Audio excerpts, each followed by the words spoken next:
आपण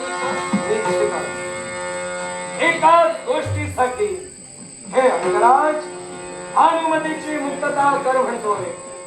शल्यराज भानुमतीची मुक्तता होणे नाही. का म्हणून? एकाच कारणास्तव मित्राला दिलेला शब्द सत्य करण्यासाठी अंगराज कर्णाने पावलं उचलली. अंगराज कर्णा भानुमती माझ्या स्वाधीन का होणार? एकाच कारणास्तव. असं कोणतं कारण? ज्या अर्थी माझ्या मित्राला ती हवी आहे त्या अर्थी मी तुमच्या स्वाधीन कशी काय करू? तुझ्या मुखातील शब्द निघताय ती सुयोधनाला हवी आहे बोलण्याचा मधील अर्थ एकच. ज्या अर्थी स्वयं मंडपातून त्यानं तिचं हरण केलंय अर्थात ती आता त्याला हवीच असेल. म्हणजे हवी होती म्हणून त्याने त्याचं हरण केलं की काय? तसं समजा. मग तिथं त्याचा अपमान केलाय कारण का म्हणून त्यानं पुढे करावं? शल्यराज प्रथमतः मला सांगा काय आपला भाचा सुयोधन या सुयोधनानं भानुमतीचं हरण केलं ते भरलेल्या स्वयं मंडपात मग आपणही तिथं उपस्थित होता तिथं प्रश्न न करता आता अंगराज करणारा प्रश्न का? एकाच गोष्टीसाठी तिथं न्याय करण्यासाठी कलिंग देशाचे राजे समर्थ होते आणि त्या न्याय करण्यासाठी उभे सुद्धा राहिले. मग तिथं न्याय करण्याचा अधिकार त्यांना होता तिथं माझा हस्तक्षेप करण्याचा अधिकार मला कोणी दिला होता? मग जर अधिकार तुमचा नव्हता तर ज्या राजकर्त्यांच्या कन्याचं हरण सुयोधनानं केलं ते राजकर्ते पाहून घेतील आणि त्यांना प्रतिकार केला सुद्धा. इथं तू पाहिलास ना मग ते राजकर्ते जर पाहून गेले असतील तर त्यांना सहकार्य आणि माणुसकीच्या नात्यानं मी तुझ्या समोर आलोय मग त्यांनी जर पाहून घेतलं असेल तर दुर्योधनाने तिचं हरण केलं होतं. दुर्योधन पाहून गेली तुला त्याचा पुळका का? एकाच कारणास्तव. काय ते? ज्या ते माझ्या मित्राच्या बाबतीत काय केलंय तुम्हाला ज्ञात आहे मग त्या मैत्रीच्या नात्यासाठी मी काय करावं? प्रथम एक कारण ठरव. तिनं अपमान केला म्हणून हरण केलं की तिला आवडत होती म्हणून हरण केलं? काय ते? हे पहा सगळं काही ते पाहत आलं. तुम्ही पाहतच आलात म्हणून तुम्ही फक्त पाहतच होता अन्य काहीच केलं नाही. कारण भरलेल्या स्वयं मंडपात जर तुमच्या मते सुयोधनानं जर अधर्म केला असेल तर ज्यावेळी आपल्या नेत्रासमोर अधर्म घडतोय आपण पाहतो आणि त्यावेळी जर आपण गप्प राहिलो तर त्या गप्प राहणाऱ्यापेक्षा अधर्मी दुसरा कोणी नाही. धर्माच्या गोष्टी मी करतच नाहीये. जिथं ती कृती चुकली त्याला जातीनं जर त्याचा अपमान झाला होता त्याच्या पित्याकडे विचारायला होतं नक्की भरलेल्या स्वयंवर मंडपात एका युवराजानं एका स्त्रीचा हस्त पकडणं हे कृत्य अनुचित होय आणि हे जर का कृत्य अनुचित होतं मग त्याला तू सहकार्य का म्हणून करतोय? त्या अयोग्य कृत्याला तू सहकार्य करतोय का म्हणून करतोय? का म्हणून? ज्यावेळी माझ्या मित्र तत्वासाठी आतापर्यंत अंगराज करणं जगत आलाय मग त्या तत्वाच्या हितासाठी जर मी खटलो तर मग का त्याला मी वेळोवेळी मित्रत्वाचं पुढे कारण करण्यापेक्षा स्वतःचं मत काहीतरी सांगा. वेळोवेळी मित्रत्वाचं नातं पुढे करून अनेक विषयांना पालतागडी करतात. मग स्वतःचं जर का कारण नसेल तर मित्रांना सांगितलेलं हेच जर का तुमचं कर्तव्य असेल तर सांगकामे राहण्यापेक्षा स्वतःच्या हिमतीवर जो न्याय निवडा झाला होता त्याला सहकार्य करायला होतं. तुमच्या मते सांगकामे अंगराज करणं असेल पण अंगराज करण्याचे पराक्रम तुम्हालाही ज्ञात आहे नव्हे तर इतरत्र सर्वांना ज्ञात आहे. जर तुमच्या मते ते सांगकाम असेल तर तुम्हाला मैत्रीचं नातंच कळालेलं नाही आणि जिथं मैत्रीचं नातं तुम्हाला समजलं नाही यांच्या पलीकडे अंगराज करणार. मित्रत्वाच्या नात्याच्या गोष्टी मला शिकू नकोस. मित्रत्वाचं नातं मी सुद्धा जाणतोय. जाऊन विचार पितामह भीष्मांना. हा शैल्यानं मित्रत्वाचं नातं तुम्हा दोघांपेक्षा अधिकपणे सुरळपणे निभावलंय आणि या मित्रत्वाच्या नात्याला सुद्धा आम्ही सुद्धा एक प्रतिमा म्हणून आहोत.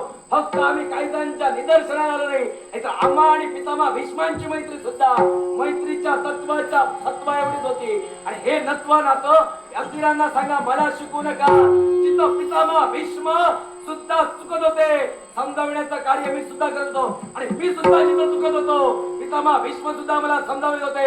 मग जिथं मित्रत्वाचं नातं दोन जीवांना सावरण्याचं असतं योग्य काय अयोग्य काय करण्यासाठी असतं. मग तुमचा मित्र जर चुकत असेल तर वेळोवेळी सहकार्य करून तुम्ही काय धर्माचे पुरस्कार होता की का? माझा मित्र जर चुकत असेल निश्चितच सुयोग्य मार्ग दाखवीन पण ज्यावरती माझ्या मित्राची इच्छा आहे आणि त्या इच्छेसाठी अंगराज करणं सांगतोय जर तो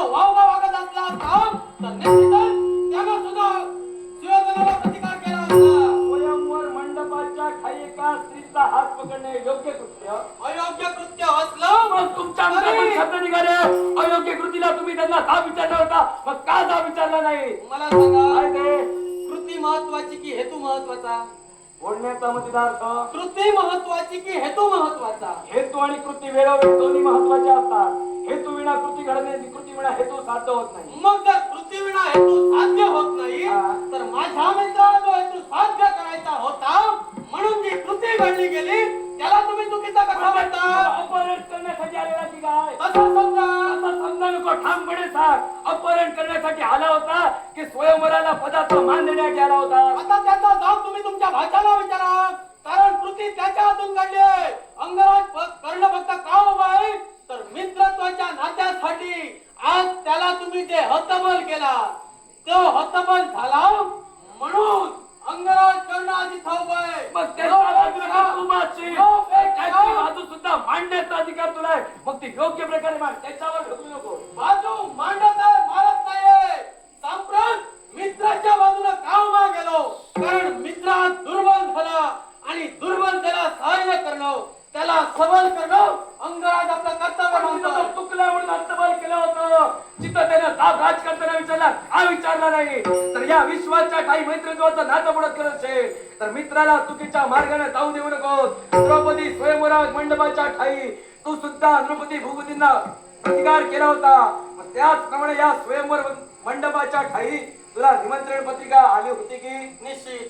मग त्या निमंत्रण पत्रिकेचा तू मान ठेवून आला होता. मग तिथं तुझा मान राजकर्त्याने राखला, मग राजकर्त्यांचा मान तू का नाही राखला? एकाच कारणास्तव ज्यावेळी अंगराज कर्ण का उभा राहिला तर मित्रावर संकट उद्भवलं म्हणून. तोपर्यंत अंगराज कर्ण फक्त तुमच्या सारखीच बघायची भूमिका करत होता. सांप्रत मित्रावर संकट उद्भवलं त्यावेळी अंगराज कर्ण शस्त्र उभा ठाकला. मग मित्रावर संकट का मारलं याची शहानिशा केलीस की नाही? निश्चितच केली, कारण त्यानं स्त्रीचा हस्त पकडला. मग हे चुकीचं होतं, तू का थांबवलं नाहीस? कशावरून थांबवू? का म्हणून? ज्यावरती मित्रानं सबळ पुरावा राजकर्त्यांना दिला त्या कन्यानं माझ्या मित्राच्या बाबतीत जी कृती काही केली तो सबळ पुरावा मित्रानं राजकर्त्यांना दिला.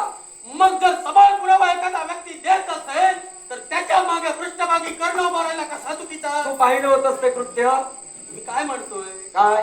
माझ्या मित्रानं जी कृती पाहिली त्याचा सबळ पुरावा राजकर्त्यांना दिला. मग जर राजकर्त्यांसमोर तो जर वाद चालत असेल मग तो चुकीचा कसा? हस्त पकडण्यापूर्वीचा विचारायला होता नक्की समस्त नृपती भूपतींसमोर एका स्त्रीचा हस्त पकडणं हे योग्य होतं का? एका स्त्रीचा हस्त पकडणं नव्हे तर तिची निर्वसना करणं हे अयोग्यच आहे. पण तेवढंच योग्य काय आहे तर एका वीराला तिचा वीर स्त्रीनं डिवचलं आणि त्या वीराची जेव्हा वीर स्त्री जागृत झाली त्याच्या हातून ते कृत्य कारण पुढे करू नका. जिथं युवराज पदाचा मान राखण्यासाठी तो आला होता त्याच युवराज पदाचा मान राखण्यासाठी त्यानं जाब राजकर्त्यांना विचारायला होता. नक्की स्वतःच्या मनमानीचा कारभार करून तिथं हस्त पकडायला होता. या विश्वाच्या ठाई अनेक स्वयंवर म्हणले घडले गेले. बाप चुकत असेल तर त्याचा जाब पित्याला विचारायचा असतो. नक्की स्वतःच्या मनमानीचा कारभार करून तिथं हस्त पकडणार आणि हे कृत्य काय एवढं मोठं नव्हतं. ज्या अर्थी जाब जर त्यानं पित्याला विचारायला हवा होता मग जो हस्तिनापूरचा युवराज म्हणून निमंत्रण पत्रिकेला मान देऊन तिथं आला त्याचा मान सन्मानाचा काही प्रश्न नाही की? त्याचा मान सन्मान राखला गेला की नाही की काय? मान सन्मान राखला गेला. पण स्वयंवर मंडपात घडलेली घटना आणि त्या घटनेनं जर एका वीराचा अपमान होत असेल आणि त्या अपमानाला वाचा फोडण्यासाठी जर वीराकडून ते कृत्य घडलं असेल मग तो चुकीचा कसा? वाचा वेगळ्या मार्गाने सुद्धा फोडू शकला असता. द्रौपदी स्वयंवर मंडपाच्या ठाई त्याप्रमाणे एका ब्राह्मणाला द्रौपदी वरिली म्हणून आम्ही समस्त क्षत्रियांनी राजकर्त्यांना जाब विचारला आणि राजकर्ते जाब देण्यासाठी जेवढे असमर्थ ठरले त्याचवेळी रणरागिणीला चालना दिली. मग तेच कृत्य तर इथं घडलं होतं तर काय अनुचित होतं की काय? ते तुमच्या वेळी तुमच्या मतानुसार तुम्ही राजकर्त्यांना जाब विचारला. उपस्थित होता. निश्चितच तुझा तिचा अपमान झाला होता त्यावेळीची गोष्ट मला सांगू नको. म्हणूनच सांगतोय. माझ्यापुढे साक्षी पुरावा तू सुद्धा आहे. म्हणूनच सांगतोय माझा अपमान मला ज्ञात आहे. हा. नव्हे तर द्रौपदी सरोवराच्या ठिकाणी काय घडलं पूर्ण जाण मला आहे. ज्यावेळी राजकर्त्यांना प्रतिकार साऱ्या क्षत्रियांनी केला निश्चितच तद्वत ज्यावेळी सत्य समोर आलं द्रौपदी पूर्णत्वास गेला? निश्चित निश्चित. मग ज्यावरती तिचा स्वयंवर पूर्णत्वास गेला, आता माझ्या मित्रानं जे कृत्य केलंय ते त्याच्या इच्छेसाठी केलंय. मग त्याच्या इच्छेच्या पूर्ततेसाठी आज अंगराज कर्ण इथं उभा आहे. मग त्यावेळेचा प्रसंग आणि आताचा प्रसंग काय चुकीचा? एकाच गोष्ट, तिचा स्वयंवर पूर्ण झाल्याच्या नंतर मी ताप विचारला. मग तो ताप तिच्या मनाचा अधिकार होता. ती कोणताही वर निवडू शकली असती. मग तो स्वयंवर पूर्ण झाल्याच्या नंतर ताप का म्हणून विचारला नाही? मग त्यावेळी जाब विचारला, आता गप्प करायला गेला. कोण? जर स्वयंवर मंडपात स्वयंवर पूर्ण झाल्यानंतर आपण जर राज करताना जाब विचारला असेल, तर ब्राह्मणाच्या वेशात जे काही तिथं घडलं ते जर असत्य वर्तन असेल, याचा जाब तुम्ही विचारला. मग आता सुयोधन तुमच्यासाठी कोणी परका नव्हे. मग जर तुमच्या भाच्याकडून असं कृत्य घडतं, त्यावेळी तुम्ही गप्प का? त्याला ताप विचारण्यासाठी त्यांचा मागोमाग केला होतो. आणि तो ताप त्याला विचारला असताना त्याला हक्कभर या शैल्याला करावं लागलं. काय चुकलं माझं? वास्तविक कनिष्ठ चुकत असेल तर ज्येष्ठानं मार्ग दाखवावा. मग तो दाखवतोय ना. ओके. मग जर तो चुकत असताना जर आपण गप्प राहिला तर कनिष्ठाला वाटेल आपण करतोय ते योग्य आहे. मग त्याचं काय चुकलं त्यात? मग तिथं सुद्धा जर तुम्हाला ते असत्य वाटत होतं, एवढंच जर राजकर्त्याप्रती तुमची निष्ठा होती, मग सुयोधनाला जाब तिथल्या तिथं विचारायला हवा होता. एकाच गोष्टीसाठी जिथं त्यानं कृत्य मुळी चुकीचं केलं आणि तद्नंतर संघर्षासाठी उभा राहिला, हे त्याची कृती योग्य होती. तर त्याचा अपमान झाला होता, तर थेट स्वयंवर थांबवावा होता आणि राजकर्त्यांना विचारायला होता, हे तुमचे संस्कार काय? असं न करता थेट एका स्त्रीचा हस्त पकडणं आणि त्याच्या देहाचा अपमान करणं हे योग्य नव्हतं. आणि म्हणूनच साम्राज्याच्या बाजूला शैल्य उभार नाही. पण तो जर का त्याने थेट जर का विचारला असता तर निश्चितच शैल्य त्याच्या मागे उभा राहिला असता. मी काय म्हणतोय, जर तुमच्या मते सुयोधनाची क्रिया ही अधर्मी चुकीची होती, तर अशा अधर्मी क्रियेला आपण ज्येष्ठ व्यक्ती म्हणून तिथल्या तिथं जर जाब विचारला असता, जर त्याला प्रतिकार केला असता, तरच मी म्हटलं असतं तुम्ही सत्याच्या बाजूने आहात. ज्येष्ठ व्यक्ती म्हणून त्याच्या पित्याला सुद्धा त्याला प्रतिकार केला. तुम्ही तिथं गप्प का राहिला? कारण हस्तिनापूरशी तुमचे काहीतरी संबंध ते आहेत मी आणि जाणतोय. त्या संबंधाशी म्हणून तुम्ही गप्प राहिलात आणि आता अंगराज कर्णाला विचार. निश्चितच हे ताप मी दुर्योधनाला सुद्धा विचारले. हस्तिनापुराच्या ऋणात मी सुद्धा आहे आणि तू सुद्धा आहे. आणि हे विसरू नकोस, जो अंगदेश उपभोगतोय तो त्या दुर्योधनामुळं. हे दिलेलं केलेलं जाण आणि त्याला सुधारण्याचं कार्य कर. या विश्वाच्या ठाई देणारा कर्ण घेणारा सुद्धा झालाय, हे विसरू नकोस. ज्या ज्या वेळी जो जो प्रसंग घडला त्या प्रसंगाला प्रसंगावधान राखून कर्ण वागण्यासाठी तत्पर ठरला.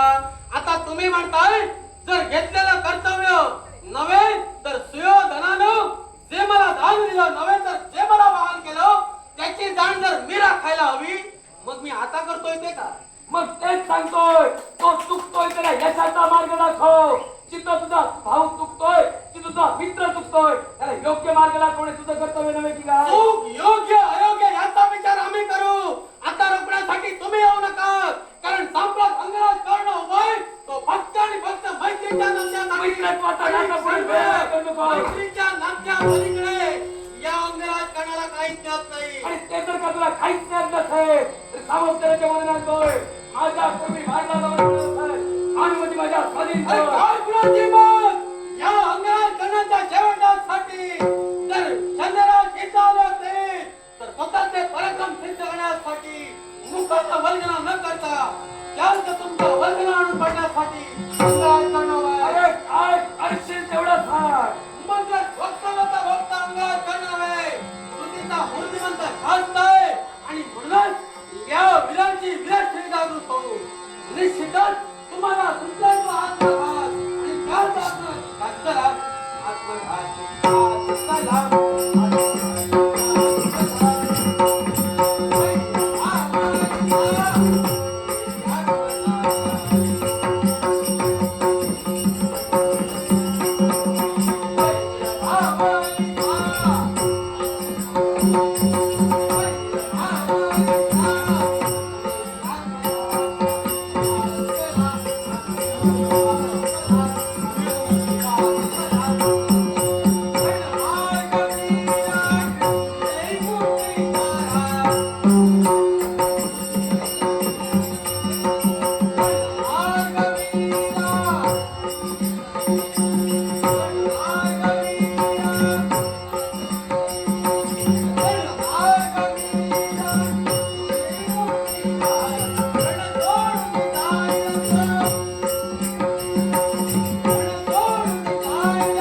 आहा फुलून येता फुल बोलले मी मरणावर हृदय तोडले फुलून येता फुल बोलले मी मरणावर हृदय तोडले नवते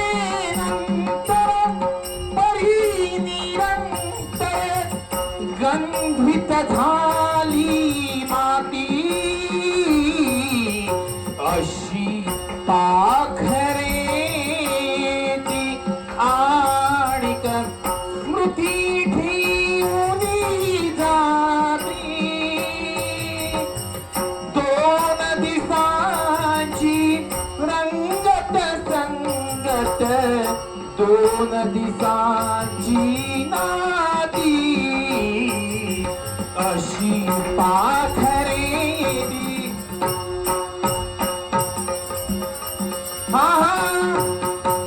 चंद्रकोणा पहिला वहिला झाडा मागे उभा राहिला चला दुनी जाय उजळुनी काळोखाच्या रात्री अशी पाखरे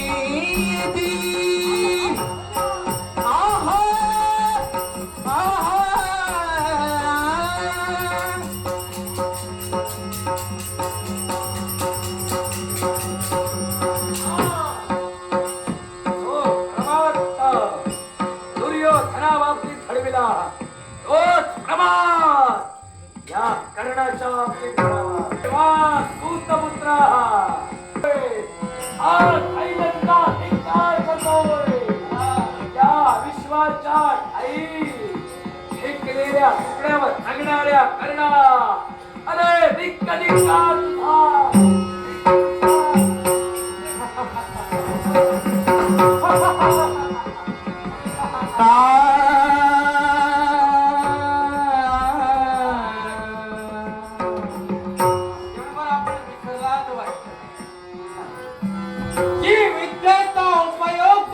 भाच्यावर केला त्या विद्येचा उपयोग अंगराज कर्णावर करू पाहता पण संप्रत तुम्हाला विसर पडलाय की ज्या माझ्या गुरुदेवतेनं जी मला विद्या प्रदान केली अहो त्याच विद्येत हा अंगराज कर्णाने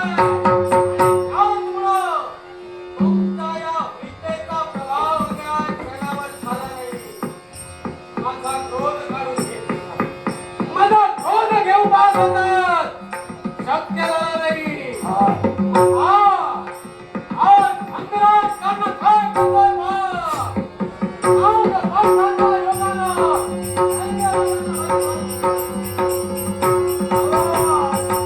सोड हे अंगराज कर्णा सोड म्हणतोय या सैन्याचे हस्त सोड याचा विचार अगोदर करायला हवा होता सम्राट सूत पुत्र म्हणून या अंगराज कर्णाला वारंवार आपण हिणविला मग या अंगराज कर्णाचे पराक्रम काय आहे हे विश्वाला कळण्यासाठी आज पंचांवर तुम्हाला वंदन आहे एवढंच नव्हे लक्षपूर्वक ऐका एक वेळ अशी येईल की ज्या सूत पुत्राला तुम्ही हिणविला मग याच राजा चाललेल्यांना एक ना एक दिवस मात्र सारांचे कर्म करायला